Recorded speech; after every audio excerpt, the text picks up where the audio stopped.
cierto que una noticia desplaza a la otra, es cierto que nosotros optamos por el no preocuparnos y hacer de las informaciones casi un circo, pero hace 2 semanas estuvo con nosotros Luis Vargas y hacía un análisis de la situación dominico-haitiana y prometió volver, pero de manera tranquila, a teorizar sobre la situación de República Dominicana versus el Caribe.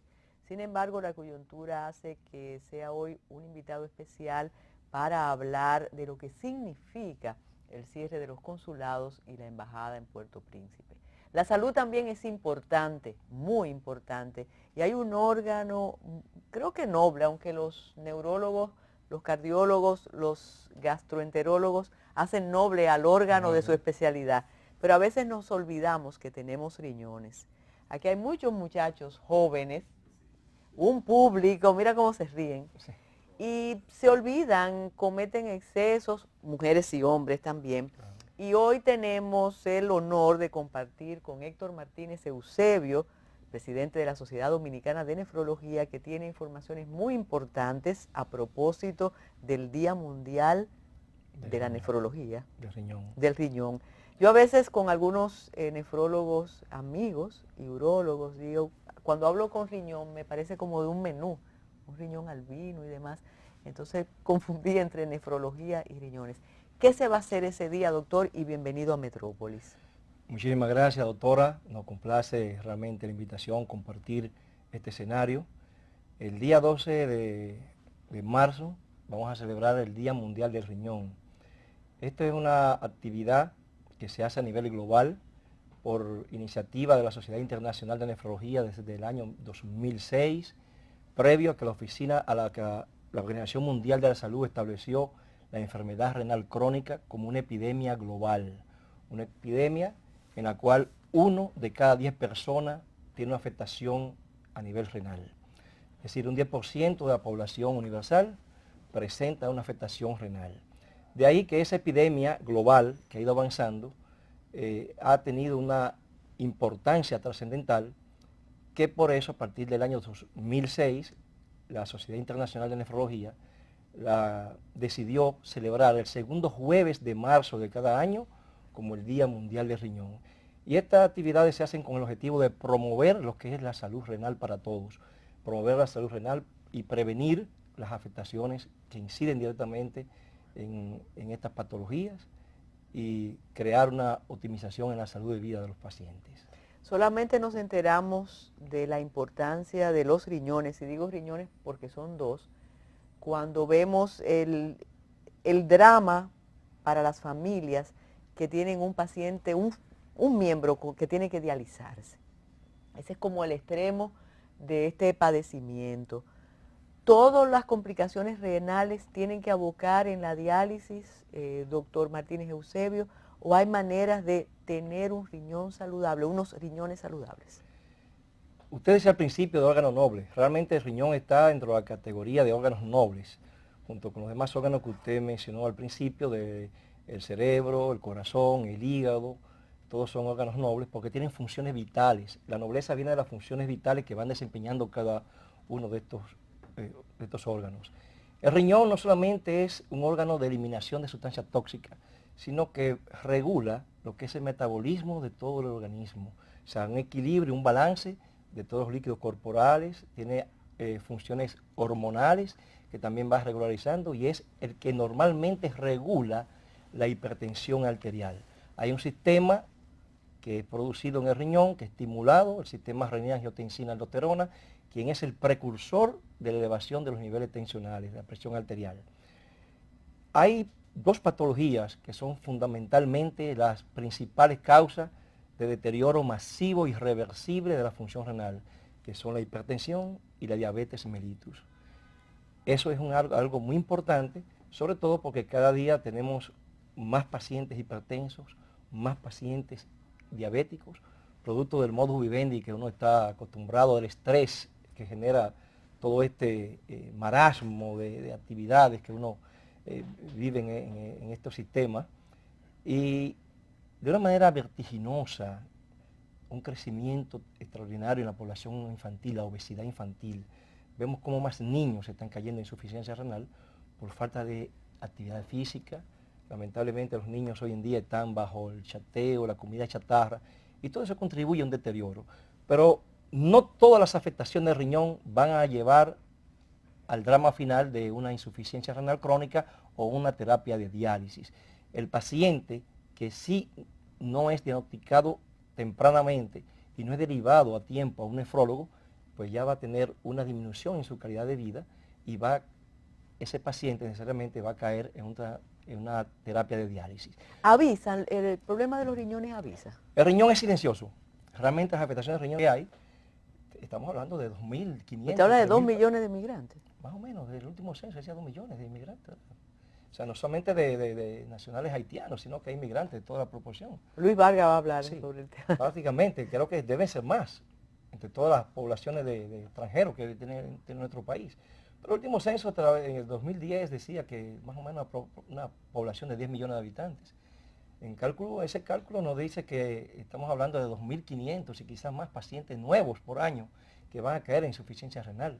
¿Quién se enferma más de los riñones? ¿Hombres, mujeres, envejecientes, jóvenes o todos los anteriores?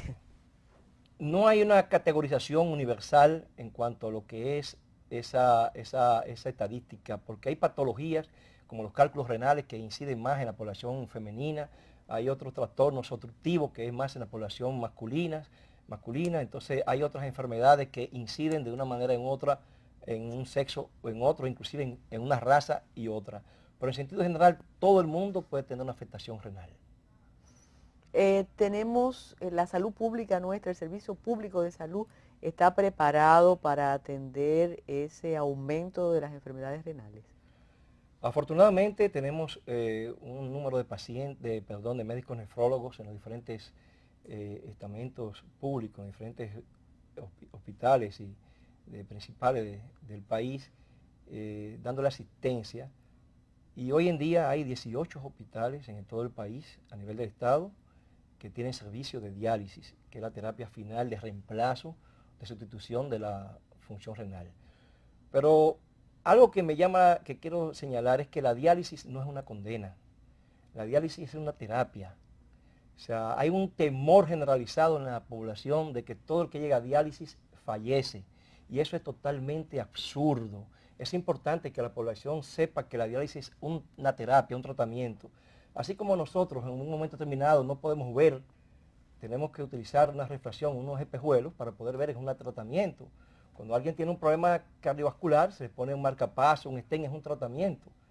Y yo siempre digo a las personas que nosotros, en condiciones normales, nos estamos dializando 365 días al año, porque cada vez que me paro a un sanitario a orinar, estoy realizando la función de diálisis, estoy limpiando de toxina mi organismo a través de la orina. Pero cuando ya cesa esa función, se elimina por completo esa función de filtración, esa capacidad de filtración que tienen nuestros riñones, tenemos que ir a una terapia de reemplazo. Y esa terapia de reemplazo es lo que se conoce como diálisis en sus diferentes modalidades. Es una terapia, es un tratamiento, no una condena. Pero lo que queremos es que los médicos de atención primaria, los médicos especialistas, cuando vean que está lesionados los riñones, deriven tempranamente esos pacientes al nefrólogo para que pueda enlentecer o retrasar la llegada a diálisis y las complicaciones que tiene la enfermedad renal crónica, y que cuando llegue la oportunidad de dializarse ese paciente, pues esté a nivel metabólico, a nivel nutricional, en buenas condiciones y tenga una mejor calidad de vida. ¿Cómo podemos cuidar los riñones? La mejor medicina, la más barata, la tenemos en la casa, es el agua. Y sobre todo que sea planeta azul, naturalmente. El agua es la mejor medicina, la más barata tenemos en casa. El agua realmente es no solamente para los riñones, sino para todo el organismo, porque va limpiando, va depurando, porque de hecho el 60% de nuestro organismo es agua. Y nosotros nos deshidratamos. ¿Y no trabaja más el riñón? Hay algunos que dicen cuando tomamos mucha agua. No, lo que el riñón va es eliminando y depurando. Entonces el ingreso de agua va proporcionalmente con lo que es el egreso. O sea, lo que nosotros ingerimos va en una proporción similar a lo que debe eliminarse. El promedio de eliminación diario es de 1 litro y medio de orina en 24 horas, y esa es prácticamente la cantidad de agua que se va generando. Y obviamente todo eso depende de la ingesta. Si uno no ingiere agua, pues la orina se va a concentrar, el riñón va a concentrarse, va a ir más forzado y el riñón va a sufrir. Es lo que pasa cuando las personas se van en yola y estas cosas que se deshidratan, los que están en el desierto, los soldados, los que están en ejercicio intenso, pero también el que se sobrehidrata también tiene una repercusión. Pero tomar de 8 a 10 vasos de agua al día es fundamental para mantener una adecuada perfusión de los riñones. ¿Quiénes van a participar en esta jornada? ¿Solo los especialistas? ¿El público puede participar? Yo creo que hay una marcha, una ofrenda. Sí, para el día 12 de marzo, que es el próximo jueves, tenemos el Día Mundial del Riñón. Ahí vamos a celebrar una misa en la capilla del Hospital Padre Villini. Escogimos ese hospital porque es un hospital que tiene la mayor población de pacientes con afectación renal. Desde ahí, junto con los pacientes, familiares de los pacientes, el público en general, los médicos especialistas en nefrología, vamos a hacer una caminata hasta el Parque Independencia y ahí en el altar de la patria depositaremos una ofrenda floral. ¿Y habrá una conferencia después? Luego de esto, tenemos una conferencia con un invitado español, el doctor Emilio González Parra, invitado de una empresa AVI que trata sobre una de las complicaciones que hay en la insuficiencia renal, que es las alteraciones de lo que es la hormona paratiroides, que es una complicación que implica y que trae mucha daño a nivel vascular, a nivel de la estructura vascular. Afortunadamente hay un medicamento que es novedoso en el país, que lo trae esta empresa, que viene a hacer un boom en lo que es la prevención de esas calcificaciones vasculares, que son un dolor de cabeza para los nefrólogos. Cuando vemos esta hormona que se dispara y las complicaciones que derivan de ese aumento de esa hormona. Bueno, doctor Martínez Eusebio, presidente de la Sociedad Dominicana de Nefrología, éxito en esta jornada y después de estas explicaciones yo sé que vamos a cuidarnos los riñones y tenemos aquí la medicina preventiva. Muchísimas gracias y éxito. Hacemos una pausa y regresamos con Luis Vargas.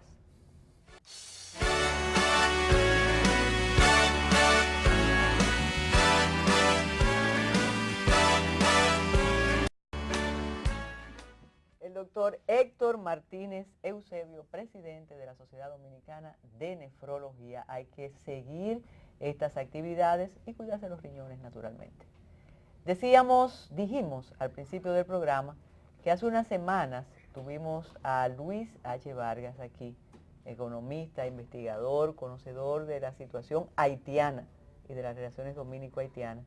Y él prometió volver para hablar del Caribe, sin mayores problemas, aunque conociendo los graves inconvenientes que cada una de las islas tiene. Sin embargo, esta semana hay un acontecimiento que nos cambió la agenda aquí en el programa y yo creo, profesor, que debe no cambiar la agenda nacional, pero debe preocuparnos. Nos estamos refiriendo al cierre de los consulados en Puerto Príncipe y de la embajada. ¿Cuál es la evaluación, el contexto, las consecuencias y quizás el origen de esta decisión? Bienvenido al programa, gracias por su paciencia, que usted solo sabe lo que hemos pasado. Muchas gracias por la invitación.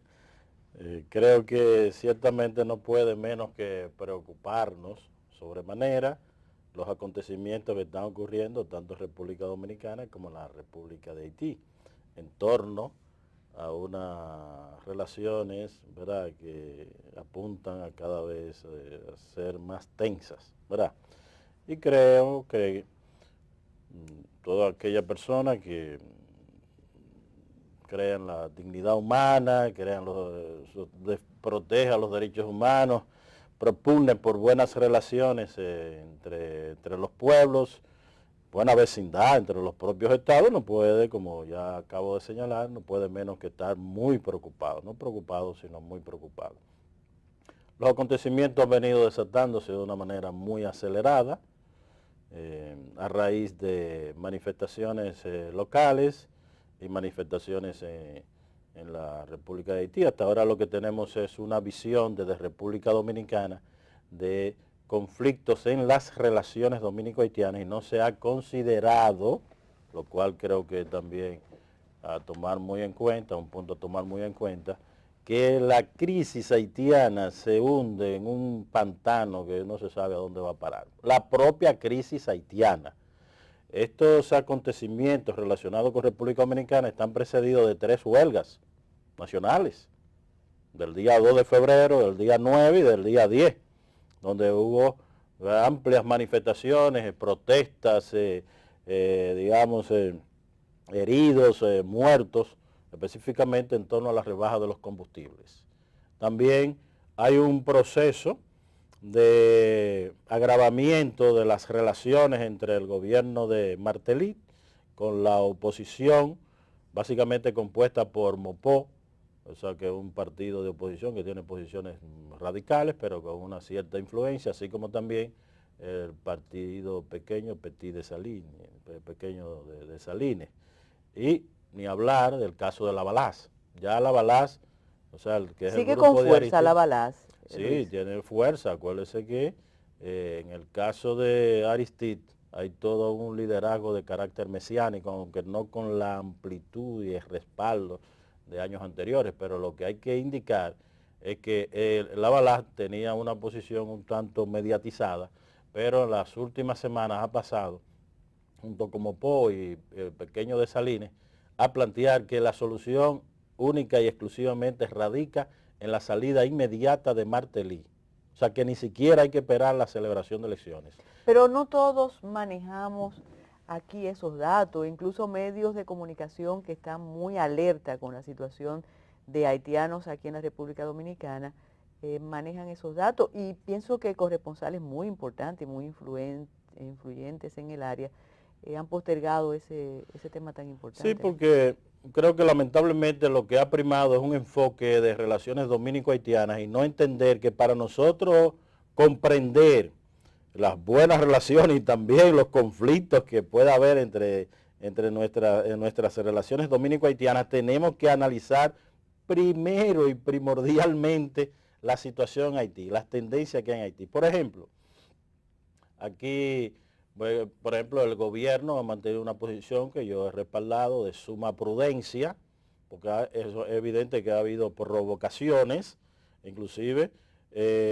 debemos de señalar que con el gobierno de Juan Bosch hubo inclusive posibilidades de un bombardeo aéreo y las Fuerzas Armadas se opusieron. Es un antecedente que tenemos de que en el país tendemos más a tener una mesura muy diferente al caso de Haití, ¿verdad? De los gobernantes haitianos. O sea, Martelly, es claro, necesita polarizar el conflicto con República Dominicana para poder abrir paso en su proyecto de celebración de elecciones y, ¿por qué no?, reelegirse a fines de este año 2015. O sea, tenemos una crisis política que está superpuesta a la crisis dominico-haitiana.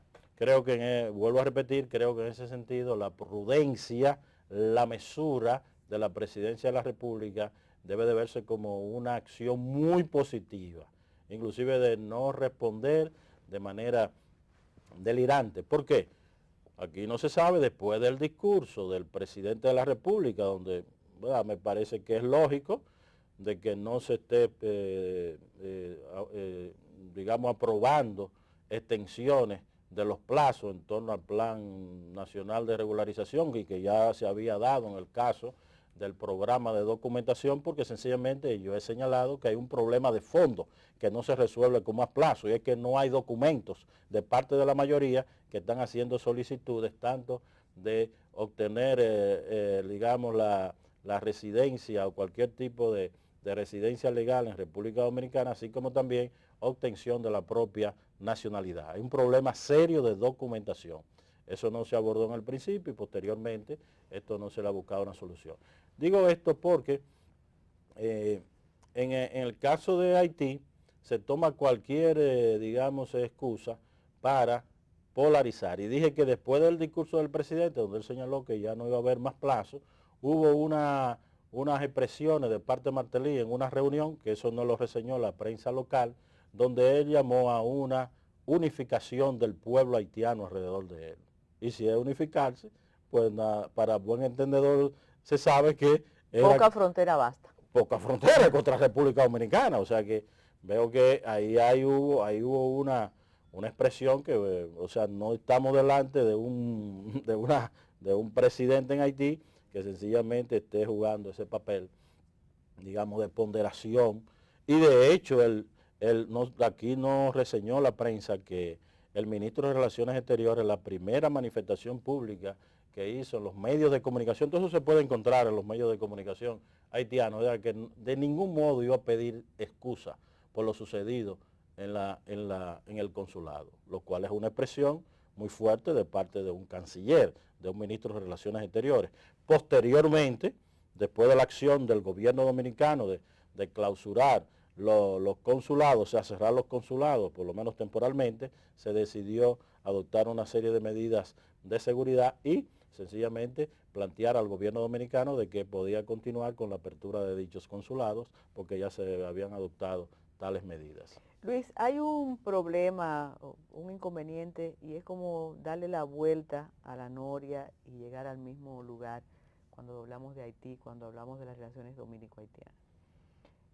Y es que siempre establecemos un diálogo de sordos, no solo entre los representantes de los dos estados, sino entre los grupos dominicanos y haitianos que tienen una posición muy firme en torno a la evaluación del problema.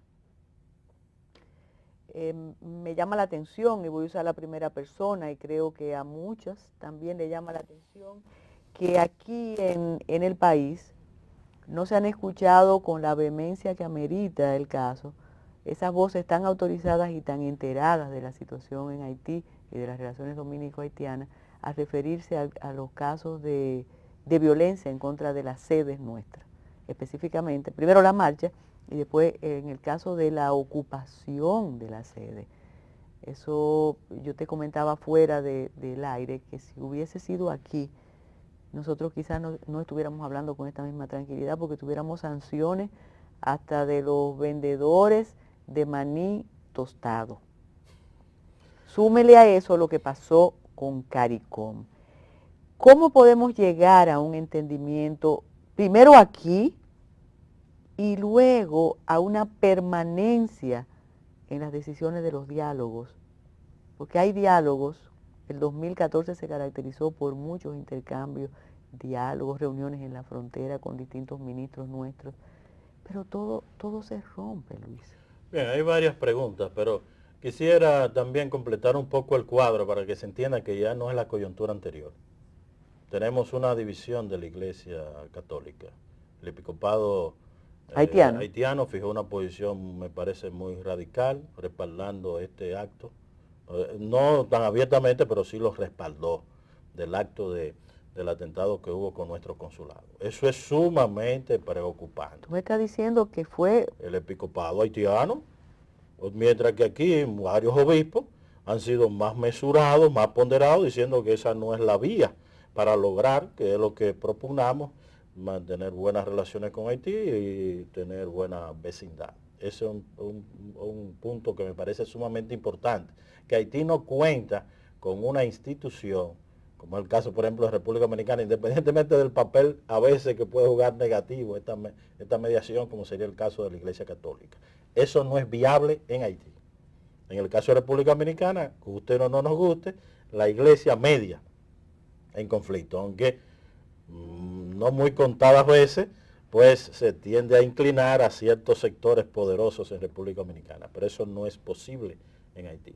En segundo lugar, otro hecho que cambia radicalmente la coyuntura es que hay una posición también de una fracción del gran empresariado haitiano abiertamente a favor de este tipo de, digamos, de sucesos, respaldando las masas, inclusive hasta la prensa no reseñó completamente la declaración del propietario de Digitel, que es la principal empresa de telecomunicaciones en Haití, donde Dios llamó a que no se invirtiera un solo centavo en República Dominicana.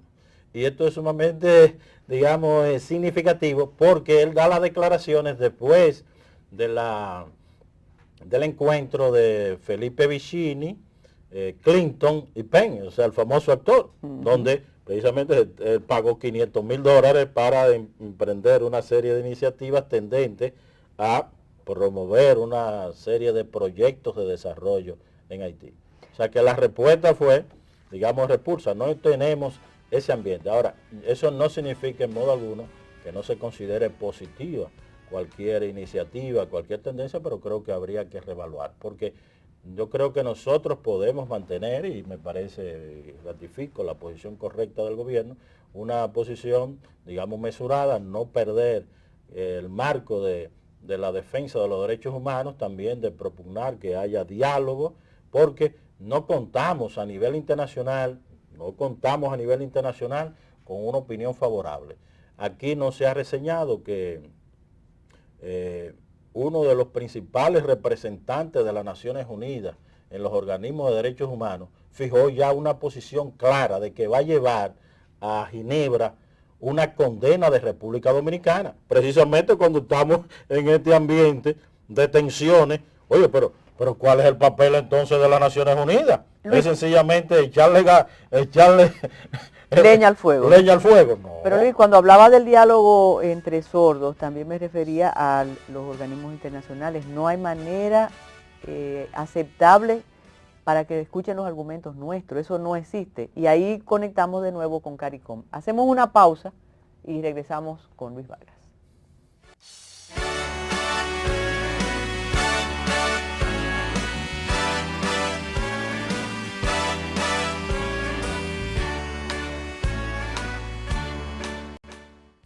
Voy a ser de abogada del diablo. Claro que en Naciones Unidas tienen que rechazarnos, claro que cualquier otro organismo tiene que rechazarnos, Luis, porque lo que le llega a ellos es un expediente de violación continua y constante a los derechos de los inmigrantes, a los derechos de los indocumentados porque su Estado no le provee ningún documento.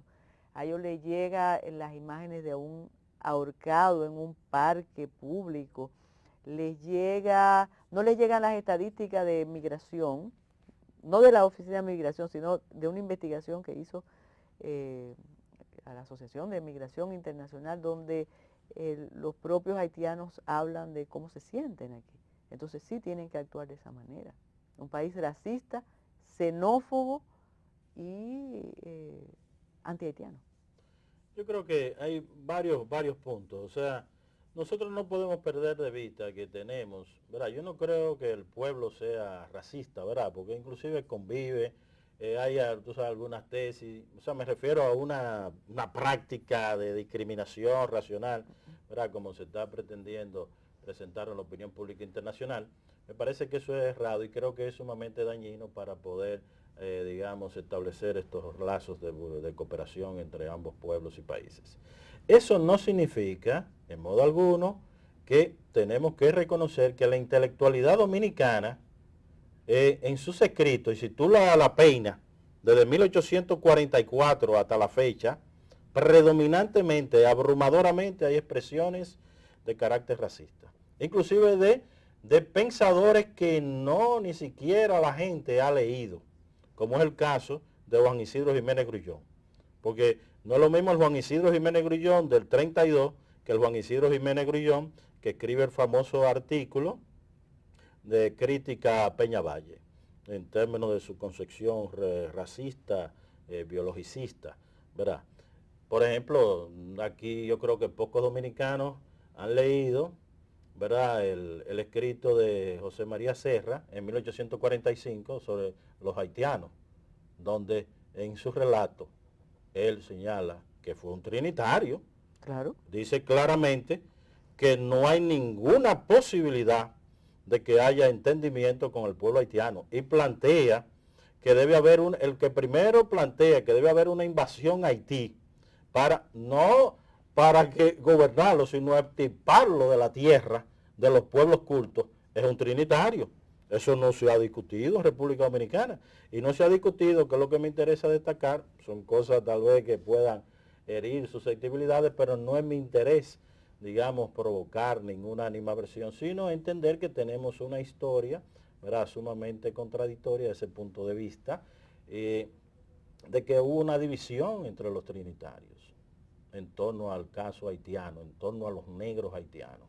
Fíjate que ellos se consideraban los llamados filorios, ¿verdad? Filorio, claro. Y la distinción era una flor blanca. La flor blanca era para distinguirse, lo cual es, digamos, normal. Si en ese momento, digamos, el opresor era el haitiano negro, pues no es de dudar que un pueblo busque las fórmulas, aunque también hay un desconocimiento en muchos historiadores e historiadoras dominicanas de que siempre están hablando de separación e independencia, y yo me río, como si los procesos de independencia de América Latina sencillamente no fueron de separación, inclusive todavía peor que República Dominicana, porque se enarbolaba, era una figura del rey de España, que era Alfonso VII. Claro. No se rompía con España como tal, se rompía contra el gobierno de España, y nadie ha hablado de que no eran procesos independentistas. O sea que hay toda una discusión, ¿verdad? Eso atraviesa toda nuestra historia. Entonces yo quisiera señalar, porque no debemos en modo alguno tampoco de ceder por seriedad profesional y ética, digamos, profesional, de que sí, ciertamente tenemos nuestros pensadores, nuestros principales literatos, han venido posiciones que no son las más, digamos, A razonables. propósito, Luis, en el aspecto de evaluación histórica, algunos historiadores dicen que el verdadero acto de independencia o la verdadera jornada de independencia fue la restauración. Fue la guerra fue el 1861, no 1844. Y además sería importante que estableciera cuál es lo peyorativo de diferenciar independencia y separación. Mira, otra vez yo me río con los historiadores dominicanos. Por eso yo he planteado que hay que hacer una revisión de la historia dominicana. Cuando se produce ese proceso de independencia o separación, ¿verdad? En definitiva era lograr independizarnos o separarnos del yugo haitiano. No se pensaba que de ese momento era un momento de fractura, sino una continuidad de un proyecto fracasado que fue la independencia de 1821. Son los historiadores que a la hora de relatar de nuevo la independencia hacen, digamos, prevalecer sus concepciones, y esa concepción es transmitida a través de nuestro sistema escolar. Ciertamente. De Núñez de Cáceres, tú sabes. Sí, de 1821, ¿verdad? Con Núñez de Cáceres, que fue un intento fallido. En el 1844 nosotros logramos la independencia y sencillamente teníamos que realizarla porque no había posibilidades de que este pueblo constituyera un Estado, porque inclusive había fracasado en Haití. Entonces, hay algunos historiadores que inclusive viven coqueteando con esta cuestión de que hasta de que no debimos habernos separado, cuando real y efectivamente aquí se produce una independencia, primero porque hubo un descalabro del Estado haitiano. Y ese descalabro del Estado haitiano, que es un tema que habría que discutir aquí, no se produjo en 1844, sino que comienza a producirse desde el mismo 1804 con la independencia. Pero esa es la fecha gloriosa de Haití. Bueno, pero no se dice que en el norte se implanta la gran plantación, que yo he hecho, tengo un trabajo ahí de carácter histórico. Yo digo que no tiene viabilidad porque la plantación lo que se quiso fue restablecer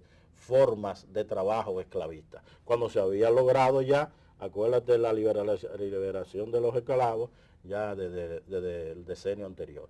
Y en el caso del sur, lo que se implanta es la pequeña producción, pero para que esa famosa pequeña producción tuviera algún éxito, había que repartirle la tierra a los campesinos.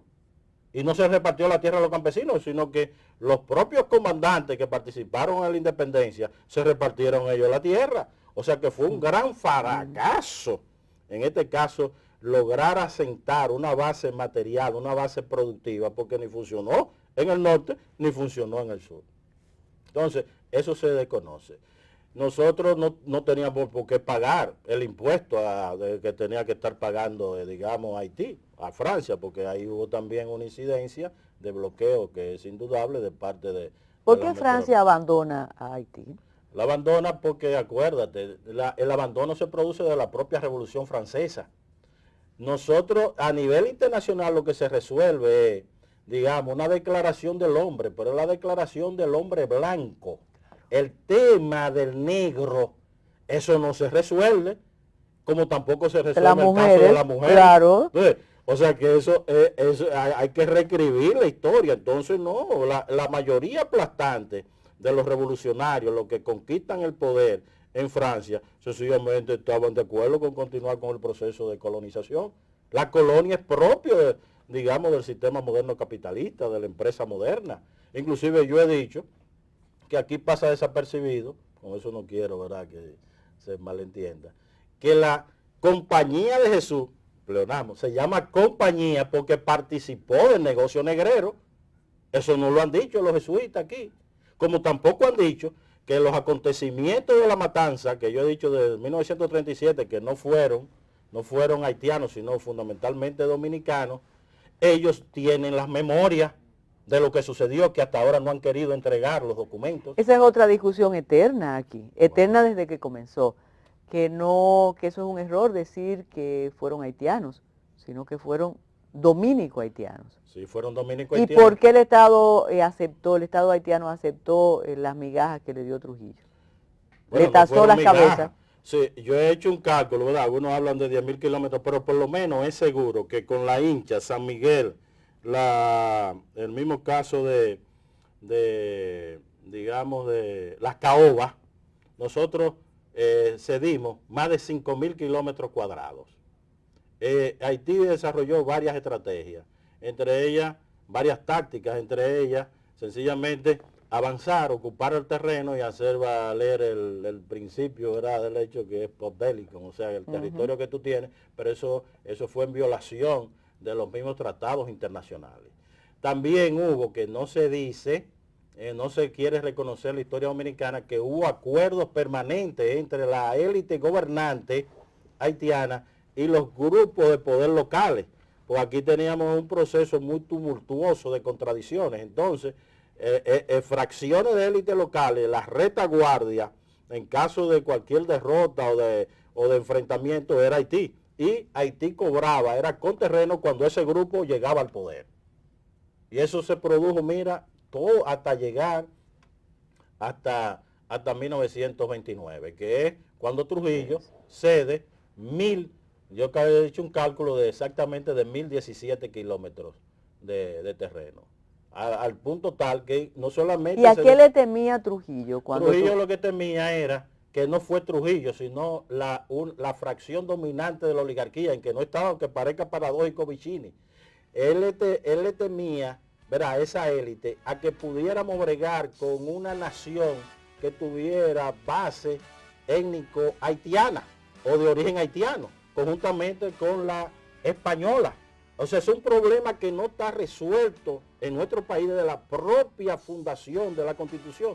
Por eso yo he llamado a los juristas que por favor, reestudien las constituciones de República Dominicana, porque nosotros cuando surgimos como nación, desde el punto de vista constitucional, en 1844, no era dominicano el que tenía padres extranjeros, a menos que no fuera español.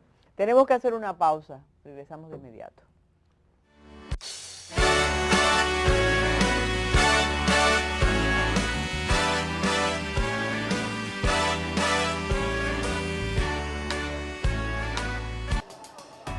La verdad, al principio no teníamos nada.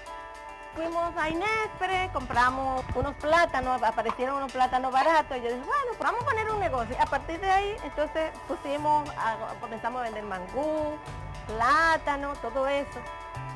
Nosotros en la tarde hacemos todo lo que es, pelamos los plátanos, pelamos todo eso el día anterior. Ya en la mañana cuando yo me levanto ya tengo todo listo, solamente poner los calderos.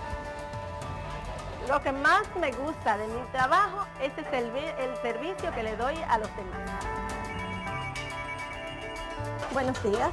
Sí, tenemos arroz blanco, moro de habichuelas rojas, pollo frito, ensalada verde, ensalada hervida. Al momento de tú hacer una cosa, no pensar en que, bueno, ¿cuánto me ganaré? Sino, ¿cuántas personas necesitarán de nosotros al momento de servir esta comida? Lo normal debe ser eso. Si Dios nos ha dado eso, ¿por qué no darle a los demás? Si mi hermana me necesita, yo estoy ahí. Si mi sobrino me necesita, pues yo estoy ahí también. Y si es un vecino, igual. yo tengo todo lo que necesito. Yo soy feliz, tengo una familia, aunque sea con mucho esfuerzo, esta casa es nuestra. Ojalá yo fuera un ejemplo para muchas personas. Historias de mujeres de verdad, mujeres que hacen patria. Mira, eso, porque el tema es apasionante y lo estamos aquí dilucidando con el público, el racismo, el antihaitianismo, si somos racistas aquí adentro, y tú has hecho estudios sobre eso durante toda la vida, pero hay algo que no podemos dejar pasar casi al final. ¿Este es el peor momento de las relaciones entre Haití y República Dominicana? No, hemos tenido otros momentos bien difíciles. Sí, tenemos, como yo he dicho, un problema, ¿verdad? Un ingrediente que hay que saberlo tratar, y es el caso de la internacionalización del conflicto. Por ejemplo, en el caso de Haití, se ha internacionalizado porque hay enfrentamientos entre la élite gobernante, el grupo de poder con el grupo Clinton. Inclusive hay un proceso de judicialización, de presentación de querellas en tribunales americanos para que dé cuenta de los fondos, que tienen que ver a su vez con las contradicciones y enfrentamiento electoral entre el Partido Republicano y el Partido Demócrata. Y otro detalle para hablar del momento, en otros momentos históricos se ocurría lo que está ocurriendo ahora, de que grupos de dominicanos son más proclives a las soluciones de los haitianos que irían en contra de nosotros mismos. Bueno, y para terminar, traté de no tocar patriotismo. Y además de eso ya se presentó, unos abogados presentaron una querella en tribunales haitianos donde envuelven funcionarios políticos dominicanos, concretamente el caso de Félix Bautista, conjuntamente con Martelly, y está envuelto también los fondos de Petrocaribe. Aunque se acaba de difundir un estudio que creo que aquí no se conoce, 252 páginas, donde se pretende dar cuenta de que no hubo tal desfalco de fondos. O sea que estamos envueltos, digamos, los conflictos electorales, las elecciones envuelven también destacados funcionarios nacionales. Eso hay que tomarlo en cuenta. Siempre ha habido, ¿verdad? Sobre todo hasta la misma, digamos, restauración nuestra, hubo acuerdos, ¿verdad?, políticos con Haití, pero lo que no se ha dicho que esos acuerdos políticos con Haití significaban concesiones de terrenos. Hubo también, digamos, de conocimiento de acuerdos internacionales, inclusive hasta de venta, rechazo de acuerdos, y esto es una historia bien. Mira, se nos queda el asunto con el embajador Fritz Cisneas, y viendo los letreros, algunos de los haitianos residentes aquí, dice, Martelly, líbranos de Fritz Cisneas. ¿Qué pasó con ese embajador aquí? Si es uno de los veteranos de la diplomacia. Bueno, él vino aquí, ha sido nombrado, y tengo entendido que hubo una reunión, de acuerdo a la prensa haitiana, fue mandado como embajador de Haití a tener una reunión con esferas de poder político a nivel presidencial. No sé los resultados, no sé, pero eso fue lo que se comunicó a través de los medios de comunicación. Ahora, Fritz Cisneas ya perdió poder. ¿Por qué? Porque ante la nueva recomposición que ha habido del poder político en Haití, el poder que tenía Lamotte, todo el grupo de Lamotte ha sido barrido. Y él pertenece a ese grupo. Y él estaba muy cercano. Entonces, no es una simple renuncia, es Brutus quien ha reasumido el control de la gran mayoría de los consulados y las embajadas. Es decir, que hay una reestructuración del cuerpo diplomático haitiano. Entonces aquí se vio como una renuncia, una protesta. No, es una recomposición que hay de poder en Haití. ¿Y Brutus pertenece a cuál línea? La línea, ¿verdad?, que es más abiertamente a favor de Martelly. Porque Martelly acaba de sacrificar en gran medida a Lamotte, ¿verdad? Pues ya pasa a convertirse en una figura de un núcleo familiar de enorme poder, no solamente político, sino también económico. ¿Qué gana el Estado haitiano con estas diferencias? Porque vamos a descartar el asunto de la fusión. Eso yo pienso que debe ser descartado. Pero ¿qué gana con mantener este conflicto y esta fricción constante? Haití vive fundamentalmente de la cooperación internacional y de las remesas. Mientras más haitianos expulse al extranjero, más garantía en este esquema de dominación y de régimen económico fiscal en Haití, más posibilidades hay de obtención de fondos. Eso se ve en el caso, elevaron los gastos de 8% a 12% en los últimos años y vemos que sencillamente han sido cubiertos fundamentalmente con donaciones internacionales. Mientras más problemas hay en Haití, más conflictos, y sobre todo si aparece en la opinión pública internacional un agresor, que sería el caso de República Dominicana, pues cuentan con una opinión pública más favorable y también con una línea de, digamos, de crédito, línea de contribuciones. O sea, hay fuerzas, no todo, porque no podemos englobar todas las fuerzas en Haití, que quisieran que esto fuera permanente, ¿verdad? Hay gente que hace negocio en el caos, gente que hace negocio en la no institucionalización de los mercados, no hay realmente ningún proyecto, digamos, productivo en Haití, solamente escasas iniciativas a nivel de plantas industriales por la contribución que ha hecho Estados Unidos, que hay que reconocerlo. El déficit comercial entre Haití y Estados Unidos ha disminuido gracias a esos programas de ayuda, pero el déficit comercial global de Haití se ha expandido de una manera vertiginosa. Eso quiere decir que no hay solución a través de la estructura productiva. Como en el caso de República Dominicana, hay grupos políticos, ¿verdad? Fuerzas políticas que le interesan el caos, ¿verdad? Para sencillamente lograr un posicionamiento y dividir los dominicanos entre los que somos pro-haitianos y anti-haitianos. Aunque parezca paradójico, los mismos pro-haitianos que tenemos en República Dominicana le hacen el juego al anti-haitianismo. Pero porque, claro que sí. O sea, aquellos que no somos de ningún otro bando, yo no tengo que ser pro-haitiano ni anti-haitiano. Y yo creo que aquí el gobierno, de una manera u otra, no digo yo que sea la única, pero ha abierto un escenario de que aquí haya una tercera posición, de que nosotros no nos embauquemos y no nos sometamos a esa coordenada de anti-haitianismo y pro-haitianismo. Aquí nosotros tenemos otros intereses, otros propósitos. Ni es el tema. Mira, ¿qué va a pasar? Y nos quedan segundos con la regularización. Cuando concluya, ¿habrá deportaciones masivas? Tiene que haber deportaciones, porque sencillamente no podemos admitir que, por ejemplo, y se vio con lo que ocurrió en enero entraron 26,000 haitianos que fueron devueltos, solamente en enero. O sea que estamos hablando de decenas de miles que están entrando de manera ilegal. Y además el reglamento es claro, solamente pueden solicitar una regularización de su condición de inmigrante los que son inmigrantes hasta octubre de 2011. Bahamas lo puede hacer, pero nosotros no. Bueno, ahí se ve en el caso de CARICOM, la inconsistencia de que Bahamas fue la que participó y al mismo tiempo ha tomado acciones más draconianas que República Dominicana. No nos quieren, definitivamente. Señores, muchísimas gracias, Luis, por tu participación y ustedes por estar con Metrópolis, como siempre.